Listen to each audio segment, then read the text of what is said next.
ఈరోజు నేను హైకోర్టుకి వెళ్ళి వస్తుంటే మధ్యాహ్నం హైకోర్టు దగ్గర అమరావతికి సంబంధించి బిల్ పాస్ అయిన సందర్భంగా ఒక విజయోత్సవ సభ పెట్టారు.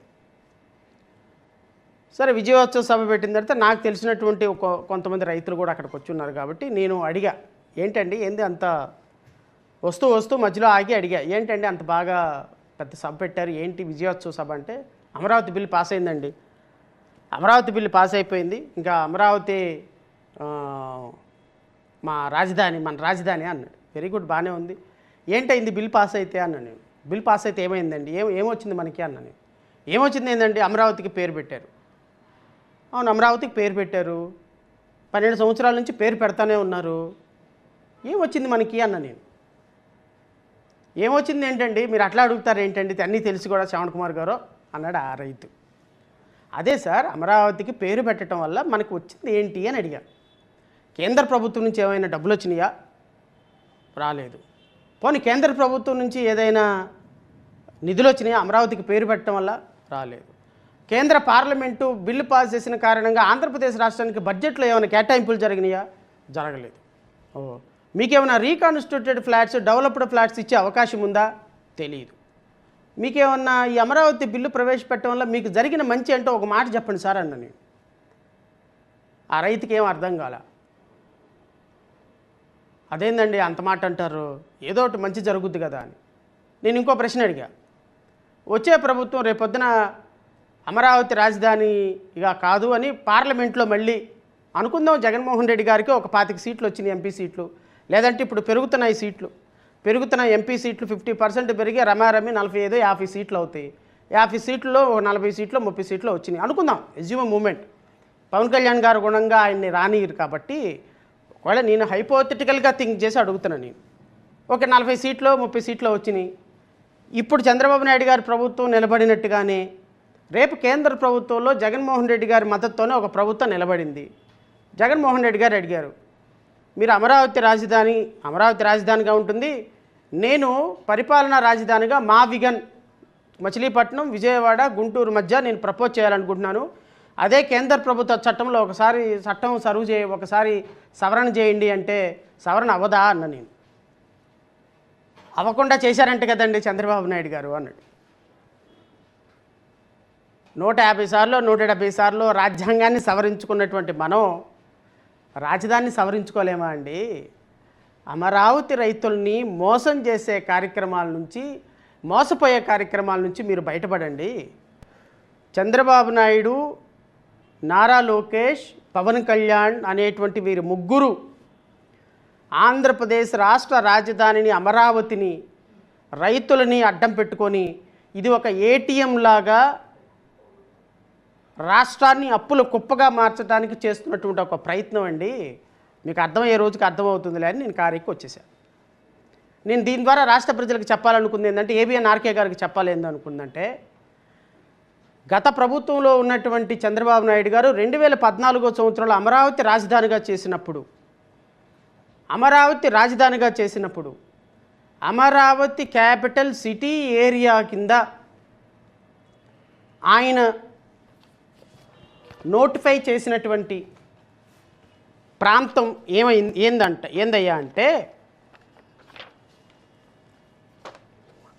The following revenue villages following in Guntur district, old national highway Prakasam barrage to Y junction Mangalagiri, jurisdiction of AP capital city, Andhra Pradesh రాష్ట్ర రాజధానిగా క్యాపిటల్ సిటీని సిఆర్డిఏ చట్టంలో నిర్ణయించారు. రాధాకృష్ణ గారికి తెలియాల్సిన విషయం ఏంటి అంటే, నేను మాజీ ముఖ్యమంత్రి జగన్మోహన్ రెడ్డి గారు మా విగన్ కరెక్టా కాదా అని తర్వాత వస్తా. అసలు ఫస్ట్ మన రాజధాని ప్రాంతం ఏంటి, రాజధాని ప్రాంతం యొక్క అభివృద్ధి ఏంటి, రాజధాని ప్రాంతాన్ని ఏ విధంగా చంద్రబాబు నాయుడు అడ్డం పెట్టుకొని ప్రజల్ని మోసం చేయాలనుకుంటున్నారు, రైతులను మోసం చేయాలనుకుంటున్నారు అనే విషయాల మీద నేను కొంత క్లారిటీ ఇచ్చే ప్రయత్నం చేస్తా. రాష్ట్ర ప్రజలు నిర్ణయం చేసుకుంటారు. ఎందుకు అంటే, మావిగన్ అనేటువంటి ఒక ప్రపోజల్ని సోషల్ మీడియాలో ఐటీడీపీ మీడియా ఎంత పర్పస్ఫుల్గా దాన్ని ట్రోల్ చేస్తుంది అంటే, మావిగన్ అనేటువంటి ప్రపోజలు ఏ విధంగా బెనిఫిట్ అవుతుంది, రాష్ట్ర ప్రజలకి ఏ విధంగా అది ఫ్లెక్సిబుల్గా ఉంటుంది, దేశానికి రాష్ట్రానికి జరిగేటువంటి మంచి ఏంటి అనేది నాకు వివరించే ప్రయత్నం చేస్తుంది. ప్రజలు నిర్ణయం చేసుకుంటారు అవునా కాదా, నేను చెప్పేది కరెక్టా, చంద్రబాబు నాయుడు చెప్పేది కరెక్టా, ఆర్కే గారు చెప్పేది కరెక్టా అని. నేను ఇవన్నీ చూపించిన తర్వాత ఆర్కే గారు చేసినటువంటి కామెంట్కి ఆయన ఇవ్వాల్సినటువంటి విశ్లేషణ, ఆయన ఇవ్వాల్సిన జస్టిఫికేషన్ కూడా ఇవ్వాల్సిన బాధ్యత ఉంటుంది. ఆంధ్రప్రదేశ్ రాష్ట్రం 2014 సంవత్సరం ఏర్పడినప్పుడు ఈ రాష్ట్రానికి క్యాపిటల్ సిటీ ఏరియాగా 25 గ్రామాలని ఎన్నిక చేశారండి. నెంబర్ 1 తుళ్ళూరు మండలంలో నుంచి Lingayapalem including hamlet village of Modugulankapalem, number 2 Uddandarayapalem, number 3 Velagapudi, 4 Nelapadu, Sekuru, Ainavolu, Mallikapuram including hamlet village of Thalayipalem, Venkatapalem, Thullur మండలం నుంచి Anantavaram, Nakkavellu, Thullur, Dondapadu, Abbarajupalem, Rayapudi, Borupalem, Kondarajupalem and Pichukapalem, Undavalli, Penumaka, part of Tadepalli municipality, Krishnayapalem, Nidamarru including hamlet village of Neerukonda, Navuluru including hamlet village of Erragonda, Errapalem, Bethapudi. ఈ 25 గ్రామాలని చూసి ఆయన రాజధాని ప్రాంతంగా నిర్ణయం చేశారు. ఈ 25 గ్రామాల్లో ఉన్నటువంటి పాపులేషన్ ఎంతో తెలుసా ఆర్కే గారు? ఈ 25 గ్రామాల్లో ఉన్నటువంటి పాపులేషను ఆర్కే గారు 73,099 మంది. 73,099 మంది గ్రామంలో ఇప్పటికీ, అంటే ఈ గ్రామాల రాజధాని ప్రాంతంలో రేపొద్దున ఈరోజు అమరావతి బిల్లు పాస్ అయినటువంటి అమరావతిలో క్యాపిటల్ సిటీ ఏరియాలో ప్రజలు నివసించే ప్రాంతం 2024 అధికారిక లెక్కలానండి, అనధికారిక లెక్కలండి, ఏదేమైనా కానీ ఇదిగో తాళాయిపాలెం తుళ్ళూరు మండలం లింగాయపాలెంలో 1554, ఉద్దరాండాయపాలెంలో 1503, వెలగపూడిలో 2688, నేలపాడులో 1128, షేకూరులో 1218. ఈ విధంగా గూగుల్ చెప్పినటువంటి లెక్కలు మొత్తం చూస్తే 73,099 మంది ఆంధ్రప్రదేశ్ రాష్ట్ర అమరావతి రాజధానిలో క్యాపిటల్ సిటీ ఏరియాగా మీరు నిర్ణయించినటువంటి అంశం. నేనేమడుగుతానంటే ఆర్కే గారు లేకపోతే చంద్రబాబు నాయుడు గారు, మీరు 73,000 మందితోటి నివసించేటువంటి గ్రామాలని రాజధానిగా చేసుకుంటే ఈ దేశంలో ఇంతకంటే సిగ్గుమాలిన, ఇంతకంటే చిన్న రాజధాని ప్రాంతం ఇంకొకటి ఉంటుందా అని అడుగుతున్నాను నేను. ఈరోజు అసలు దేశంలో ఏమేం ప్రాంతంలో, రాజధాని ప్రాంతంలో ఎంత పాపులేషన్ ఉందో కూడా ఒకసారి చూద్దాం.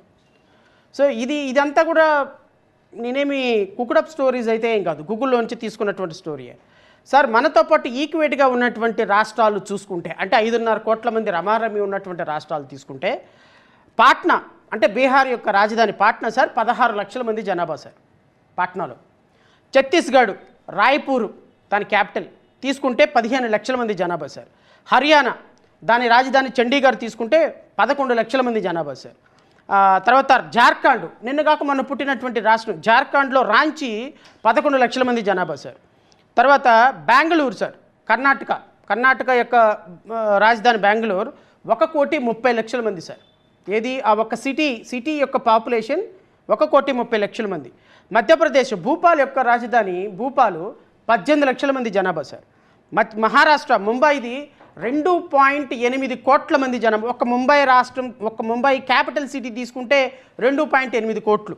తర్వాత తమిళనాడు మన పక్కనే ఉన్న చెన్నై రమారమి 70 లక్షల మంది సార్. తర్వాత హైదరాబాద్ తెలంగాణ వచ్చి 1 కోటి, అంటే 98-97 లక్షలు రమారమి.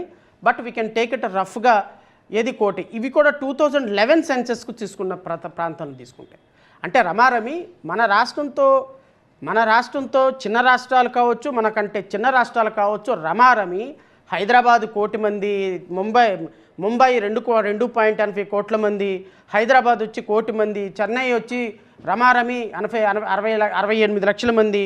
ఇట్లా దేశవ్యాప్తంగా ఏ క్యాపిటల్ని చూసుకున్నా రమారమి 60 లక్షలు, 70 లక్షలు, 30 లక్షలు, 40 లక్షలు ఉన్న ప్రాంతం ఉంది. కానీ 78,000 మందితోటి 5.5 కోట్ల మంది ప్రజలు నివసించేదానికి క్యాపిటల్ సిటీ నిర్ణయం చేయటం మీ అంత చాతగాని, మీ అంత చావలేని ప్రభుత్వం అని చెప్పడానికి ఇది ఒక ప్రత్యక్ష ఉదాహరణ. దీన్ని కౌంటర్ ఇవ్వటానికి, దీన్ని ఓవర్కమ్ అవటానికి మాజీ ముఖ్యమంత్రి జగన్మోహన్ రెడ్డి గారు ఒక ప్రపోజల్ పెట్టారు. అది రైటా రాంగా ప్రపోజలు? ఒక రాజకీయ పార్టీగా ఆయనకున్నటువంటి వెసులుబాటు అది. ఒక రాజకీయ పార్టీగా ఆయన రాజకీయపరమైన నిర్ణయం. మీరెవరు కాదనటానికి? మీ విధానపరమైన నిర్ణయం అమరావతి రాజధాని. ఎస్, అమరావతి రాజధాని. మీరు కేంద్రంలో పార్లమెంట్లో చట్టం చేయించుకున్నారు. హైదరాబాద్ రాజధాని, తెలంగాణ రాజధాని హైదరాబాదు. అది విధానపరమైనటువంటి నిర్ణయం. లేదు ఇంకో రాజకీయ పార్టీకి ఇంకొక విధమైనటువంటి విధానం ఉంటుంది. వైఎస్ఆర్ కాంగ్రెస్ పార్టీ విధానం మావిగన్ అనుకుందాం. వాట్ ఈజ్ రాంగ్ అంటున్నాను నేను. మావిగన్ పెట్టుకోవటానికి ఒక రాజకీయ పార్టీగా ఆయనకున్నటువంటి అవగాహన, ఆయనకున్నటువంటి వెసులుబాటు ప్రకారం మావిగన్ అనేటువంటి ఒక ప్రపోజల్ పెట్టారు. What is wrong in that? మాజీ ముఖ్యమంత్రి జగన్మోహన్ రెడ్డి గారు చెప్పినటువంటి ప్రపోజలు ఆయన ఏమన్నాడు? గుంటూరు, విజయవాడ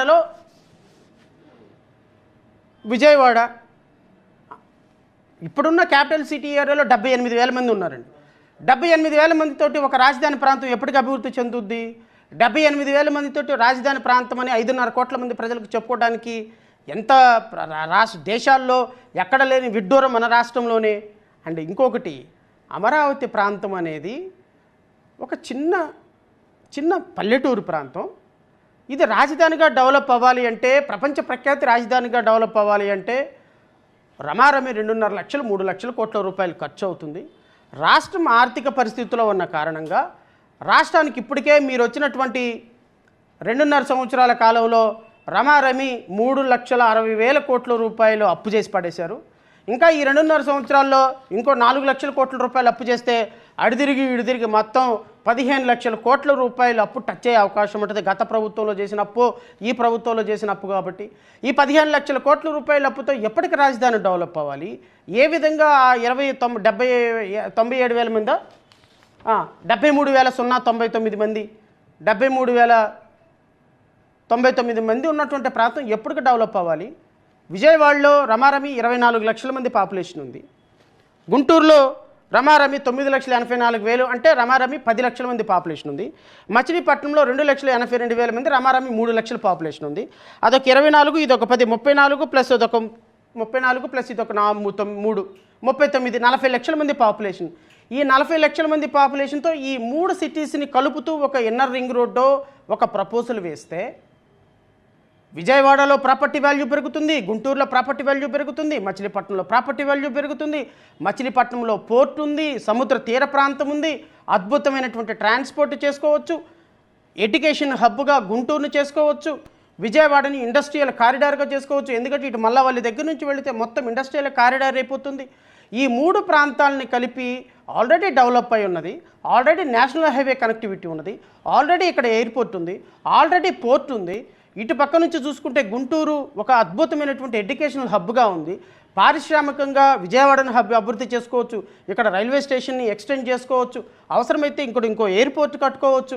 లేదు అంటే గుంటూరులో ఇంకో ఎయిర్పోర్ట్ లేకపోతే ఇంకొక పెద్ద రైల్వే స్టేషన్ కట్టుకోవచ్చు.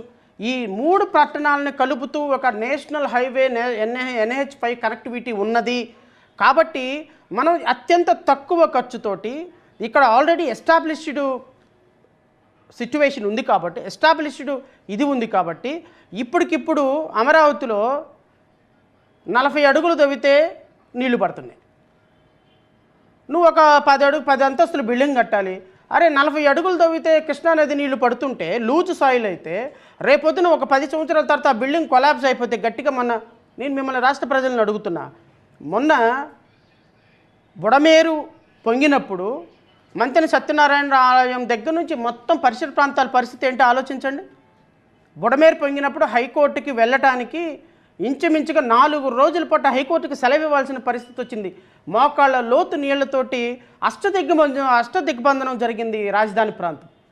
ఒక రాజధాని ప్రాంతంలో ఈరోజు 28 గ్రామాలను కలుపుతూ 25 గ్రామాలను కలుపుతూ మీరు ఏర్పాటు చేయాలనుకున్నటువంటి రాజధాని ఈరోజు మొదలు పెడితే it will take 45 to 55 years. ఏది దానికి ఒక రాజధాని, ఒక విజయవాడ లాంటి ఒక రూపు రావటానికి.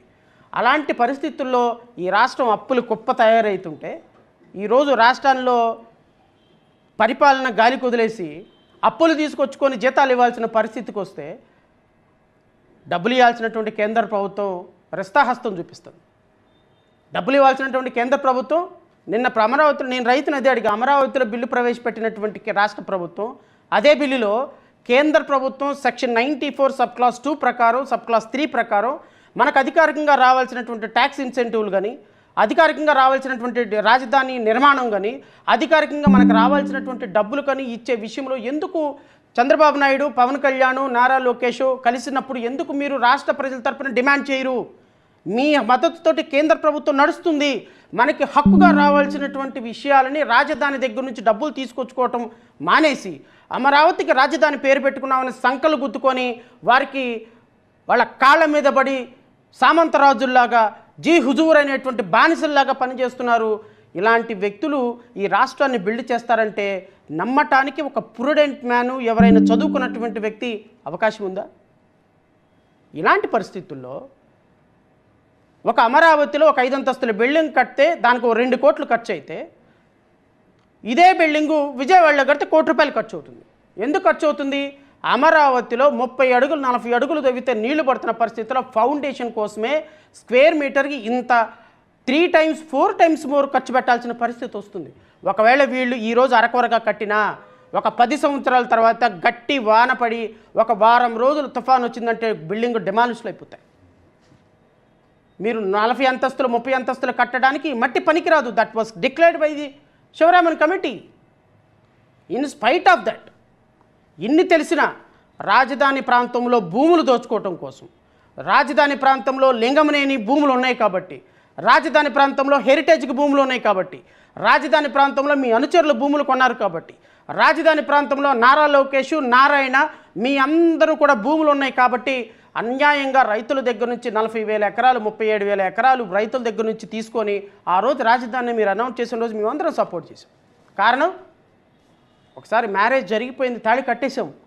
ఈరోజు తూచి నేను తాళి కట్టేశాను, తప్పుగా నా తాళి నేను తెంచుకెళ్తానంటే కరెక్ట్ కాదు. అమరావతి రాజధాని రైతులు మంచో చెడ్డో రైతులు భూములు ఇచ్చేశారు. అమరావతి రాజధానిగా చేసిన తర్వాత దాన్ని మార్చొద్దు అనేటువంటి మాట మేమందరం కూడా మాట్లాడాము ఆ రోజున. కానీ ఈరోజు అమరావతి రాజధానిలో జరుగుతున్న అవినీతి చూస్తే, అమరావతి రాజధానిలో చేస్తున్నటువంటి అవినీతి చూస్తే, లింగమనేని రమేష్కి 5,000 కోట్ల రూపాయల పనులు అప్పచెప్తుంటే మొత్తం గద్దల్లాగా అమరావతి మీద పడి అమరావతిలో ప్రతి రూపాయిలో 75 పైసలు దోచుకునేటువంటి దుర్మార్గానికి ఈరోజు వచ్చి రాష్ట్రంలో నుంచి తీసుకొచ్చి అప్పులో నుంచి 75% మీ జేబుల్లోకి వెళ్తుంటే అమరావతి ఏమని బాగవుద్దండి? 4 బిల్డింగులు కట్టగానే అమరావతి రాజధాని సింగపూర్ అయిపోద్దండి? 100 కోట్ల రూపాయలు పెట్టి ఒక బిల్డింగ్లో కడితే ఆ బిల్డింగ్లో 60 కోట్ల రూపాయల అవినీతి కనబడుతోంది. రాజధానిలో 45,000 కోట్ల రూపాయలు పెట్టి టెండర్లు పిలిస్తే అందులో 30,000 కోట్లు 35,000 కోట్ల రూపాయల టెండర్లు మీ సామాజిక వర్గం వాళ్ళకే, మీ వాళ్ళకే, మీ డబ్బులు మీకే, ప్రజలకేమో రెస్తాహస్తం మిగులుతుంటే మొత్తం డబ్బులు మీ జేబుల్లోకి వెళ్ళిపోతుంటే ఏమని సమర్థించాలి అమరావతిని? మీరు చెప్పండి అంటున్నాను నేను. సామాన్యుడు ఏమని సమర్థించాలి? మన రాష్ట్రానికి తీసుకొచ్చుకుంటున్న అప్పు మీ జేబుల్లోకి వెళ్తుంటే, మీ జేబులు నింపుతుంటే సామాన్యుడు ఏమని సమర్థించాలి? రాజధాని నిర్మాణం జరిగిన 12 సంవత్సరాల తర్వాత దానికి పేరు పెట్టించిన ఘనత మీది. నేను అడుగుతున్నా రాధాకృష్ణ గారిని, ఇవన్నీ మీరు సమర్థిస్తున్నారా? నేను అడుగుతున్నా రాధాకృష్ణ గారిని, ఇవన్నీ మీరు సమర్థిస్తున్నారా?